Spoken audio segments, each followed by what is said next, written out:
Hello बच्चा लोग, तो कैसे हैं आप लोग? आई हो मस्त होंगे और लगे होंगे हर बार की तरह अपने पेपरों की तैयारी में। तो आइए आज शुरू करते हैं अपनी मॉडल पेपर सीरीज का। यह तीसरी क्लास हमारी होने वाली है और इसमें हम लोग रासायनिक अभिक्रियाएं एवं समीकरण की यह क्लास कंप्लीट होगी बहुविकल्प के क्वेश्चन के साथ।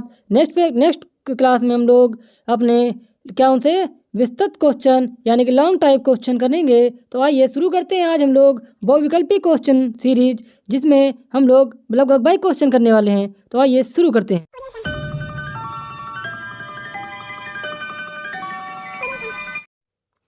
हाँ तो बच्चों, आज हम लोग अपने बहुविकल्पी टाइप क्वेश्चन कर रहे हैं, जो कि प्रत्येक क्वेश्चन 1 नंबर का होता है। यानी कि अगर एक बहुविकल्पी हमारा सही गया तो वह हमें 1 नंबर दिएगा और टोटल हमारा पेपर जो होता है वह उसमें 20 क्वेश्चन आते हैं बहुविकल्पी टाइप। तो बच्चों बिना स्किप किए वीडियो पूरा देखिएगा। तो देखते हैं आज का हमारा पहला क्वेश्चन क्या कहता है। बोला है कि समीकरण B2C और X H2O Y.B यानी कि बेरियम हाइड्रोक्साइड एंड CH4 में X और Y का क्या पूछा गया, मान क्रमशः मान पूछा है कि X की जगह कितना आएगा और Y की जगह कितना आएगा। तो बच्चों यह हमारी एक संतुलित समीकरण की अभिक्रिया है, यानी कि इसमें हमें इस समीकरण को संतुलित करना है। तो बच्चों ध्यान से देखना, यहाँ पे इधर नहीं देखते, इधर देखते हैं पहले। तो हम लोग चेक करते हैं, बेरियम से शुरू करते हैं। यहाँ पे हम लोग देख सकते हैं कि हमें 2 बेरियम मिल रहे हैं। कितने बेरियम?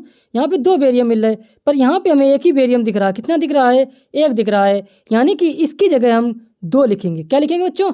इसकी Y की जगह Y बराबर हम लोग 2 लगाएंगे। क्या लिखेंगे? 2 लिखेंगे, क्योंकि बच्चों देख सकते हैं कि जो बेरियम का परमाणु था वह 2 लिए गए थे, यानी बेरियम के 2 अणुओं ने भाग लिया था। यानी कि हमारा Y बराबर 2 हो जाएगा। ओके बच्चों, आगे अब देखते हैं एक्स की बारी आई। किसकी बारी आई बच्चों? एक्स की। तो यहाँ पे एक्स देखें, एक्स बताएगा कि हमारे पास हाइड्रोजन के कितने परमाणु थे या अणु थे। तो बच्चों ध्यान से देखें, अगर यहाँ पे 2 हाइड्रोजन के अणु यहाँ हैं और 4 यहाँ पे हैं, 4 2 6 हो गए और वाई बराबर 2 रखा। इसका मतलब 4 और 4 8 हो गए। यानी कि हमारा क्या हाइड्रोजन कितने भाग ले रहे हैं? 8 भाग ले रहे हैं। कितने बच्चों?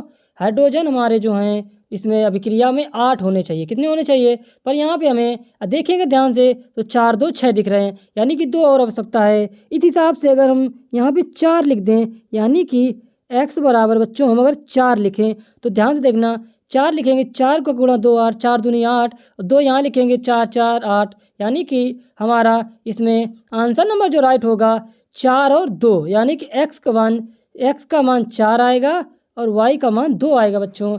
यानी कि हमारा आंसर जो सही होगा बच्चों, ध्यान से देखिएगा, आंसर नंबर हमारा सी यहाँ पे राइट होने वाला है बच्चों। ध्यान रखना, आंसर नंबर सी हमारा राइट हो जाएगा। ओके बच्चों, चलते हैं नेक्स्ट क्वेश्चन की तरफ, जिसमें पूछा गया है कि नेक्स्ट क्वेश्चन जो बच्चों उसमें बोला गया मैग्नीशियम धातु। कौन सा बच्चों? मैग्नीशियम धातु का वायु में जलना एक उदाहरण है। किसका उदाहरण है बच्चों? जब मैग्नीशियम को वायु में जलाते हैं, क्या ये भौतिक परिवर्तन? नहीं बच्चों, जो जलाने कुछ भी जलेगा वह रासायनिक परिवर्तन होगा। क्या उत्क्रमणीय विक्रिया? नहीं बच्चों, मैग्नीशियम को जला देंगे तो वह उसका रूप बदल जाएगा। क्या ये रासायनिक परिवर्तन है बच्चों, या फिर इनमें से कोई नहीं? तो बच्चों मैग्नीशियम का वायु में जलना एक रासायनिक परिवर्तन है। सिंपल बता सकते हो, जब कोई चीज़ जलेगी तो रासायनिक परिवर्तन ही होगा, ना भौतिक परिवर्तन होगा, ना उत्क्रमणीय होगा। उत्क्रमणीय का मतलब दोबारा से वह बन सकता है। यानी कि बच्चों हमारा आंसर नंबर यहाँ पे कौन सा राइट होने वाला है? आंसर नंबर यहाँ पे बी राइट होने वाला बच्चों। तो मिलते हैं नेक्स्ट क्वेश्चन की तरफ, चलते हैं बच्चों, जिसमें कि हमसे पूछा गया है कि Fe2O3 और 2Al L2O3 और 2Fe ऊपर दी गई अभिक्रिया किस प्रकार की है? बच्चों ध्यान करो, इस प्रकार का क्वेश्चन हम लोग अपनी दूसरी क्लासों में भी कर चुके हैं। इसमें बच्चों किस प्रकार है? तो बच्चों अगर ध्यान से देखें आप, यहाँ पे Fe2 का क्या हो रहा है? अपचयन हो रहा है, और Al का क्या हो रहा है? उपचयन हो रहा है। इसका अपचयन हो रहा है, इसका उपचयन हो रहा है, यानी कि विस्थापन हो रहा है किसी ना किसी रूप में। क्या हो रहा है बच्चों? ध्यान से देखो, यहाँ पे विस्थापन हो रहा है, क्योंकि Fe Al की अपेक्षा कम क्रियाशील होता है, मतलब सक्रिय होता है, कम सक्रिय होता है। इसलिए Fe को यह रिप्लेस कर देता है। कौन? Fe को बच्चों हमारा जो Al है, Al है, ये क्या कर रहा है? रिप्लेस कर रहा है। यानी कि इसमें कौन सी अभिक्रिया हो रही है? विस्थापन अभिक्रिया हो रही है बच्चों। कैसी अभिक्रिया हो रही है? विस्थापन अभिक्रिया क्या होती है? वह अभिक्रिया जिसमें अधिक सक्रिय तत्व कम सक्रिय तत्व को रिप्लेस करके स्वतः उसका स्थान ले लेता है। ऐसी अभिक्रिया हमारी कौन सी अभिक्रिया कहलाती है बच्चों? ऐसी अभिक्रिया हमारी विस्थापन अभिक्रिया कहलाती है। संयोजन अभिक्रिया कौन सी बच्चों होती है? संयोजन अभिक्रिया में बच्चों क्या होता है? संयोजन अभिक्रिया में दो या दो से अधिक पदार्थ मिलकर किसी एक ही पदार्थ का निर्माण करते हैं। ऐसी अभिक्रिया हमारी संयोजन अभिक्रिया कहलाती है। ये बात ध्यान रखना बच्चों। बात करें वियोजन अभिक्रिया की बच्चों, तो इसका भी सिंपल सा रूल है। वियोजन अभिक्रिया वह अभिक्रिया जिसमें कोई एक पदार्थ, कितना पदार्थ बच्चों ध्यान रखना, एक पदार्थ दो या दो से अधिक पदार्थों में टूट जाता है। ऐसी अभिक्रिया हमारी वियोजन अभिक्रिया कहलाती है बच्चों। और बात करें द्विविस्थापन अभिक्रिया की बच्चों, यह एक स्पेशल केस होता है। इसमें क्या करते हैं, जो हमारे पदार्थ होते हैं वे अपने आयनों का, किसका आयनों, जैसे इसमें ये जुड़ा है, अगर इसके पास भी कुछ जुड़ा होता तो यह इसको इधर इसको दे देता, इसका आयन इसको ले लेता। यानी कि द्विविस्थापन अभिक्रिया में आयनों का आदान प्रदान होता है। ये बात भी आप लोग ध्यान रखिएगा। आगे बच्चों चलते हैं नेक्स्ट क्वेश्चन की तरफ, जिसमें कि हमसे पूछा गया है कि नीचे दी गई अभिक्रिया के संबंध में कौन सा कथन असत्य है, यानी कि कौन सा कथन ऐसा है जो असत्य हो रहा है। इस अभिक्रिया में आप देखें, अभी जो ऊपर अभिक्रिया दी सेम वैसे ही है, 2PbO और C, यानी कि सीसा जो है ये और कार्बन, इसमें क्या हो रहा है, तो 2PbO और C क्या हो रहा है इसमें, इसका क्या हो रहा है, सीसा अपचयित हो रहा है। बिल्कुल सही बात, यानी कि जिससे कुछ ना कुछ हटेगा वो अपचयित होगा। यानी कि 2PbO था, यहाँ पर 2Pb बचा और O हट के कार्बन के पास चला गया और डाइऑक्साइड बना लिया। कार्बन डाइऑक्साइड उपचयित हो रहा है, ये बात भी बच्चों सही है। कार्बन उपचयित हो रहा, उपचयित नहीं हो रहा, कार्बन अपचयित हो रहा है। यदि कार्बन के पास कुछ होता और वह उसको त्याग देता तो यानी वो उपचयित हो रहा है। लेड ऑक्साइड अपचयित हो रहा है, नहीं बच्चों लेड ऑक्साइड अपचयित नहीं हो रहा। यानी कि हमारा यहाँ पे क्या हो जाएगा, आंसर नंबर कौन सा राइट होता है बच्चों, ध्यान दीजिएगा। आंसर नंबर हमारा यहाँ पर बी राइट होता है। कौन सा, बी राइट होता है, यानी कि सीसा अपचयित हो रहा है और कार्बन उपचयित हो रहा है। उपचयित का मतलब होता है जो कुछ ना कुछ ग्रहण करता है, और अपचयित का मतलब होता है जो कुछ ना कुछ त्याग करता है। ओके बच्चों, नेक्स्ट क्वेश्चन की तरफ चलते हैं। ध्यान दीजिएगा, पूछा गया है कि निम्नलिखित युग्मों में से कौन सा युग्म प्रतिस्थापनी या प्रतिस्थापन अभिक्रिया देता है। कौन सा युग्म प्रतिस्थापन अभिक्रिया देता है, तो ध्यान से देखें बच्चों। पूछा गया है कि सोडियम क्लोराइड विलयन और कॉपर धातु, कौन सी, सोडियम क्लोराइड विलयन और कॉपर धातु, मैग्नीशियम क्लोराइड का विलयन और एल्युमिनियम धातु, फेरस सल्फेट विलयन और सिल्वर धातु, सिल्वर नाइट्रेट विलयन और कॉपर धातु। तो बच्चों ध्यान से देखना, अधिक क्रियाशील धातु कम क्रियाशील धातु को क्या कर देता है, उसको उसके विलयन से विस्थापित कर देता है। और यहाँ पे आप ध्यान से देखें, जो कॉपर होता है वह कम सक्रिय होता है, किसकी अपेक्षा, Ag की अपेक्षा कम सक्रिय होता है। यानी कि आंसर नंबर हमारा कौन सा राइट हो जाएगा बच्चों, आंसर नंबर हमारा इसमें सिल्वर नाइट्रेट विलयन कॉपर धातु, कौन सा, सिल्वर नाइट्रेट और कॉपर धातु, क्योंकि सिल्वर नाइट्रेट से क्या करेगा, कॉपर को अलग कर देगा। कौन, सिल्वर नाइट्रेट कॉपर से अलग कर देगा, यानी स्वयं उसका स्थान ले लेगा। ओके बच्चों अब ध्यान दें 7 नंबर में, तो पूछ रहा है कि ये जो अभिक्रिया दी है बच्चों, ध्यान से देखना, ZnCuSO4, ZnSO4 और Cu रासायनिक अभिक्रिया किस प्रकार की अभिक्रिया। अब बच्चों 3 क्वेश्चन लोग इसी टाइप के कर चुके हैं, तो आप आंख बंद करके भी बता सकते हैं कि यह जो अभिक्रिया एक विस्थापन अभिक्रिया का उदाहरण है। क्योंकि ध्यान से देखो अगर, तो इसमें क्या हो रहा है, जिंक उपचयित हो रही है और कार्बन अपचयित हो रहा है। यानी कि कार्बन का जो ये सल्फर ऑक्साइड है, ये जिंक के साथ जुड़कर क्या बना रहा है, जिंक सल्फर डाइऑक्साइड बना रहा है। यानी कि हमारा यहाँ पे आंसर नंबर कौन सा राइट हो जाएगा बच्चों, आंसर नंबर बी राइट होता है। कौन सा बच्चों, आंसर नंबर बी राइट होता है, विस्थापन अभिक्रिया। ओके बच्चों ध्यान देना। नेक्स्ट क्वेश्चन नंबर 8 में बोल रहा है कि रासायनिक समीकरण, ये जो BaCl2 H2SO4 BaSO4 और 2HCl है, यह किस प्रकार की अभिक्रिया, क्या योगात्मक अभिक्रिया है, निराकरण अभिक्रिया है, अवक्षेपण अभिक्रिया है, या इनमें से कोई नहीं।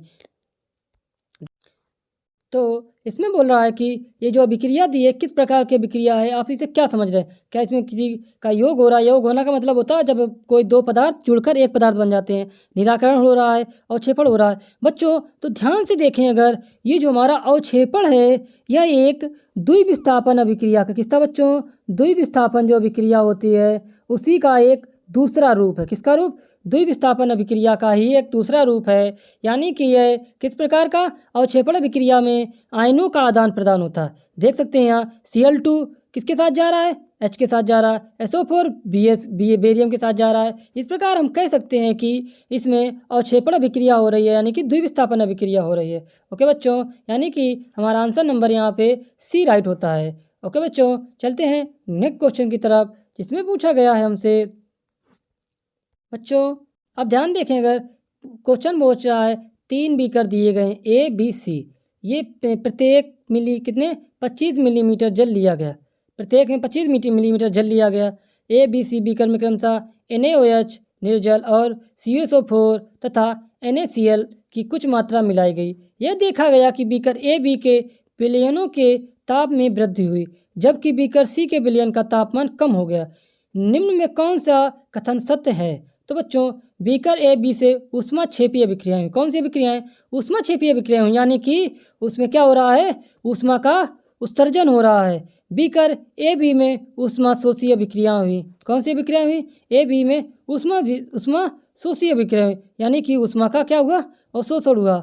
नेक्स्ट जो है उसमें पूछा है कि बीकर सी में ऊष्माक्षेपीय अभिक्रिया हुई, बीकर सी में ऊष्मा शोषी अभिक्रिया हुई। तो बच्चों कौन सा कथन सत्य होने वाला है? तो बच्चों ध्यान से देखना कि बीकर ए और बी में ऊष्माक्षेपीय अभिक्रिया होंगी। कैसी अभिक्रियाएं?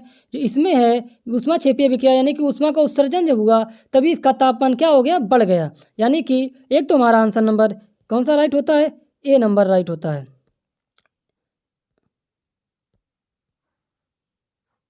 एक तो हमारा ए राइट होता है यहाँ पे। और दूसरा बोला गया बीकर सी में ऊष्मा शोषी अभिक्रिया हो रही, यानी कि इसमें क्या जल जब मिलाया गया तो इसने क्या कि जल की ऊष्मा को अवशोषित कर लिया और इसका तापमान कम हो गया। क्या हो गया? इसका तापमान कम हो गया। इस प्रकार हम कह सकते हैं कि हमारे आंसर नंबर 1 और 4 राइट हो जाएंगे, यानी कि आंसर नंबर यहाँ पे सी होगा, यानी कि 1 और चौथा आंसर हमारा यहाँ पे सही होता है, यानी कि आंसर नंबर सी यहाँ पे राइट होगा। बच्चों चलते हैं नेक्स्ट क्वेश्चन की तरफ, जिसमें पूछा गया है कि निम्न अभिक्रिया में ऑक्सीकारक की पहचान कर लिखिए। किसकी पहचान करनी है बच्चों?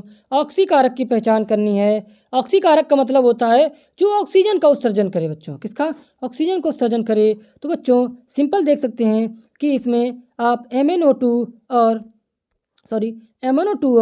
4HCl ने क्या किया? MnACl और Cl2 और H2O बनाया, यानी कि कहीं ना कहीं हाइड्रोजन का योग और ऑक्सीजन की क्या उत्सर्जन हुआ। इस प्रकार हम कह सकते हैं कि जो हमारा MnO2 है यह क्या है? एक प्रकार का ऑक्सीकारक है, यानी कि ऑक्सीजन का क्या कर रहा है? यहाँ पे उत्सर्जन कर रहा है, यानी कि आंसर नंबर हमारा ए यहाँ पे राइट होता है। बच्चों ये समस्त क्वेश्चन आपको आपके अवतार सीरीज यानी कि अवतार नामक क्वेश्चन पेपर जो आता है उसमें देखने को मिलेंगे। तो प्रैक्टिस के लिए आप लोग अवतार क्वेश्चन पेपर जरूर खरीदें, क्योंकि आपको 70 में 70 लाने के लिए किसी न किसी क्वेश्चन बैंक का सहारा लेना पड़ेगा, और यह अवतार क्वेश्चन बैंक आपके लिए बहुत ही हेल्पफुल साबित होने वाली है। चलते हैं नेक्स्ट क्वेश्चन की तरफ। निम्न अभिक्रिया में अपचायक पहचान कर लिखिए। कौन सा बच्चों? अपचायक, यानी कि जो क्या हो रहा है? अपचायक यानी जो अवशोषित कर रहा है। तो ध्यान से देखें बच्चों, Fe2O3 और 3O3CO में Fe2 3CO2 हो गया, यानी कि क्या हो रहा है? दी गई अभिक्रिया में अपचायक की पहचान करनी है बच्चों। तो बच्चों ध्यान से देखो, अपचायक का मतलब होता है जो ग्रहण कर रहा है। कि क्या कर रहा है? जो ग्रहण कर रहा है। तो ध्यान से देखो बच्चों, यहाँ पे Fe से ऑक्सीजन निकल गया और किसके पास चला गया? CO के पास चला गया, जिसने कि 3CO2 बना लिया, मतलब कार्बन डाइऑक्साइड बना लिया। इस प्रकार हम कह सकते हैं कि जो हमारा CO है यह क्या है? यह एक प्रकार का अपचायक है। बच्चों ध्यान रखना, जो ये CO यहाँ पे है ये एक प्रकार का अपचायक का कार्य कर रहा है। बात करें बच्चों, अगर पूछा गया है कि निम्न में से कौन सी गैस को ताज़ा तेल के नमूने के लंबे समय तक परीक्षण भंडारण के लिए उपयोग किया जाता है? तो बच्चों ध्यान देना, कार्बन डाइऑक्साइड या ऑक्सीजन का उपयोग, नाइट्रोजन या ऑक्सीजन का उपयोग, कार्बन डाइऑक्साइड या हीलियम का उपयोग। बच्चों एक बात आप ध्यान रखना कि खाने को ताज़ा बनाए रखने के लिए हमेशा अक्रिय गैसों का इस्तेमाल किया जाता है। कैसी गैसों का?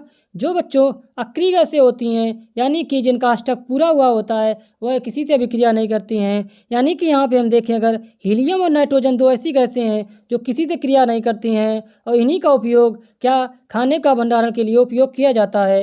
यानी कि हमारा आंसर नंबर यहाँ पे डी राइट होता है बच्चों। चलते हैं नेक्स्ट क्वेश्चन की तरफ, जिसमें पूछा गया हमसे ऊष्मा शोषी अभिक्रिया है। कौन सी अभिक्रिया?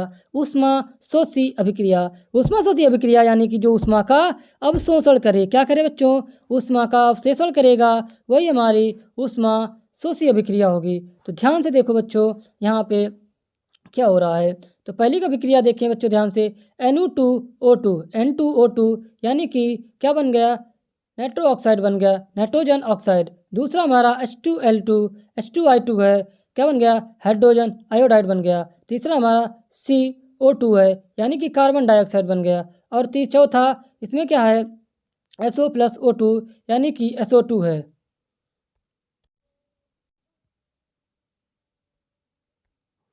तो बच्चों देखना कि समस्त अभिक्रियाओं में से जो हमारी N2O2 है, ये क्या कर रही है? जब इसको गर्म किया जाता है तो यह ऊष्मा को अवशोषित करती है। क्या करती है? ऊष्मा को अवशोषित करके क्या कर लेती है? अपनी अभिक्रिया पूरी करती है, और इसीलिए इसको ऊष्मा शोषी अभिक्रिया भी कहा जाता है बच्चों।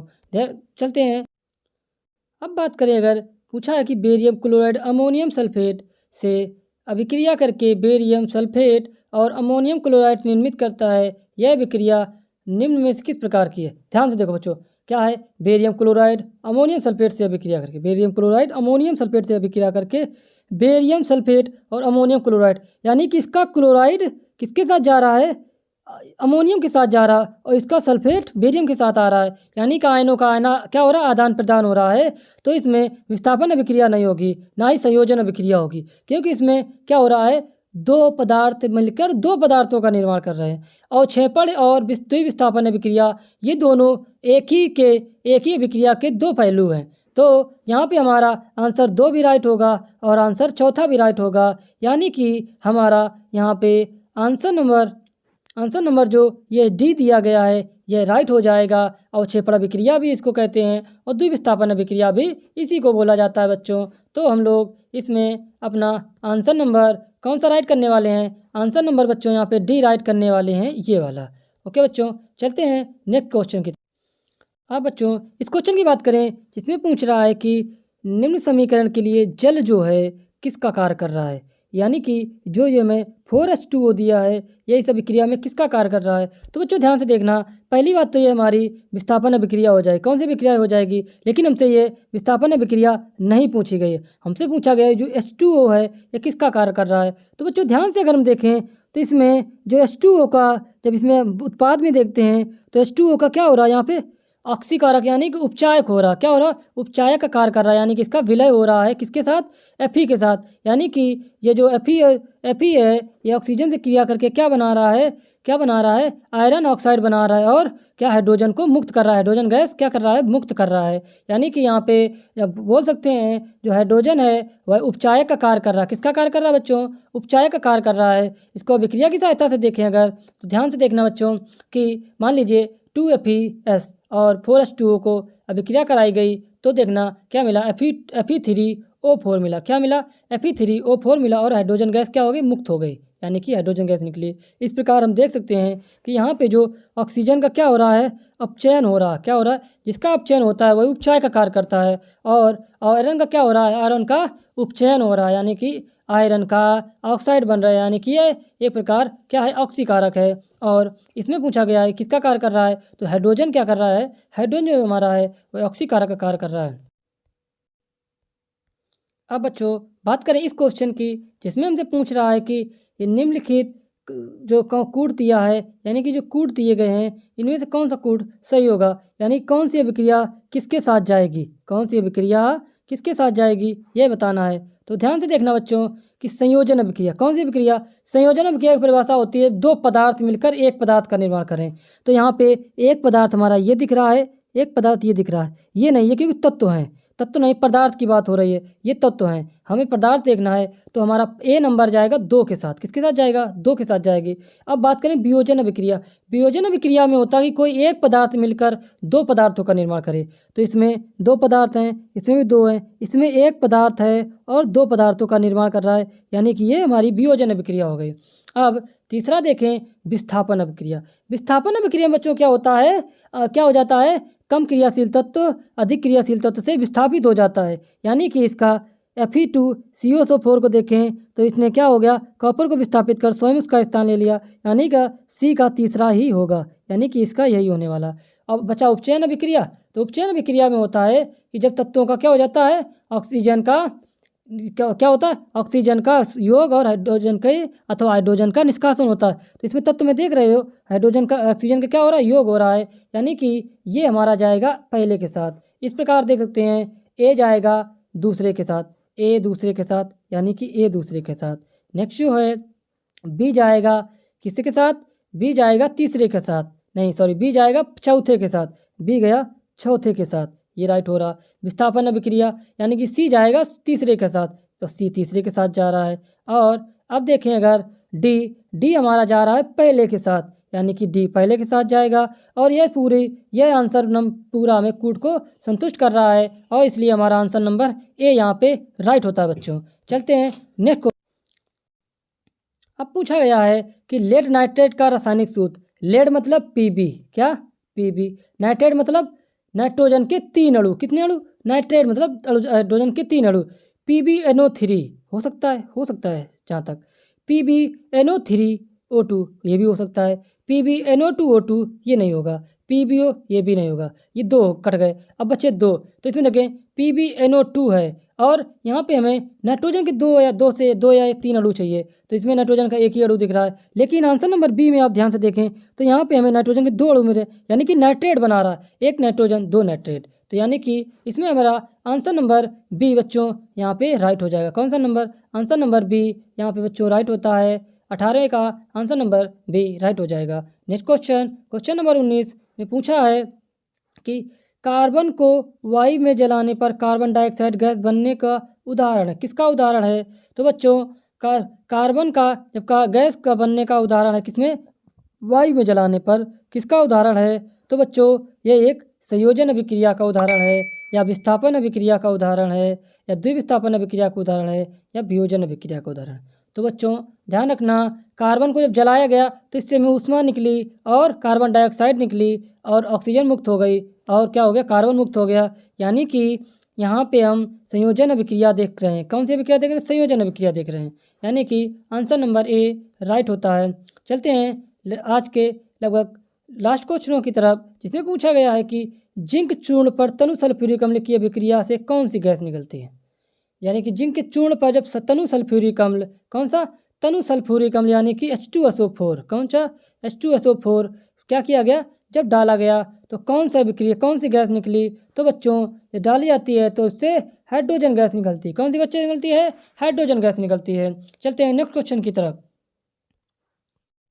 अब बात करें इस क्वेश्चन की, क्वेश्चन नंबर की ZnH2SO4 में ZnSO4 और हाइड्रोजन गैस क्या हो गई बच्चों, हाइड्रोजन गैस यहाँ पे मुक्त हो रही है। क्या हो रही है, यहाँ पे हाइड्रोजन गैस हमारी मुक्त हो रही है। यह किस प्रकार की अभिक्रिया है, क्या संयोजन अभिक्रिया है, या विस्थापन अभिक्रिया है, या वियोजन अभिक्रिया है, या द्विविस्थापन है। बच्चों यह संयोजन अभिक्रिया भी नहीं है, यह द्विविस्थापन अभिक्रिया भी नहीं है कि नहीं, और ना ही ये कौन सी अभिक्रिया है, वियोजन अभिक्रिया है। तो यानी कि ये हमारी कैसी अभिक्रिया हो जाएगी बच्चों, जब 3 आंसर गलत, यानी कि ये संयोजन भी नहीं, संयोजन में एक ही परमाणु, एक ही अणु 2 पदार्थों में टूटता है, यहाँ 2 परमाणु पहले से हैं।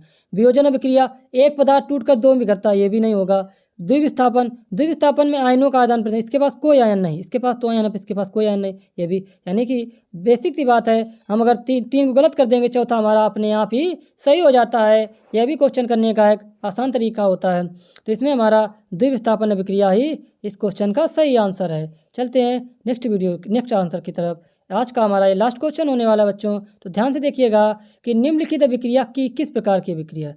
बच्चों इसमें ज़्यादातर क्वेश्चन हमारे अभिक्रियाओं से पूछे गए हैं और मुख्यतः इसमें संयोजन अभिक्रिया, द्विविस्थापन अभिक्रिया, वियोजन अभिक्रिया, विस्थापन अभिक्रिया, इनसे ही क्वेश्चन आने वाले हैं। तो बच्चों इन अभिक्रियाओं को आप बहुत ध्यान से पढ़ें और इनका उदाहरण भी बहुत ध्यान से पढ़ें। आगे देखते हैं कि Fe2O3 और 2Al में Al2O3 और Fe यह किस प्रकार की अभिक्रिया है। क्या संयोजन अभिक्रिया है, द्विविस्थापन अभिक्रिया है, वियोजन अभिक्रिया है या विस्थापन अभिक्रिया है। तो बच्चों यहाँ पे भी हमारा आंसर नंबर डी राइट होता है, विस्थापन अभिक्रिया। कैसी अभिक्रिया, यहाँ पे भी हमारे बच्चों यह एक विस्थापन अभिक्रिया का उदाहरण है। अगर बच्चों आपको हमारी यह क्लास अच्छी लगी हो तो हमारे चैनल लर्न विद केनी सर को ज़रूर सब्सक्राइब करें और अपने दोस्तों तक ये क्वेश्चन पेपर सीरीज जरूर शेयर करें ताकि वो भी अपने इन हाई स्कूल के पेपरों का भला कर पाएँ। तब तक मिलते हैं नेक्स्ट वीडियो में। लगे रहिए अपने पेपर की तैयारी में। Tata bye.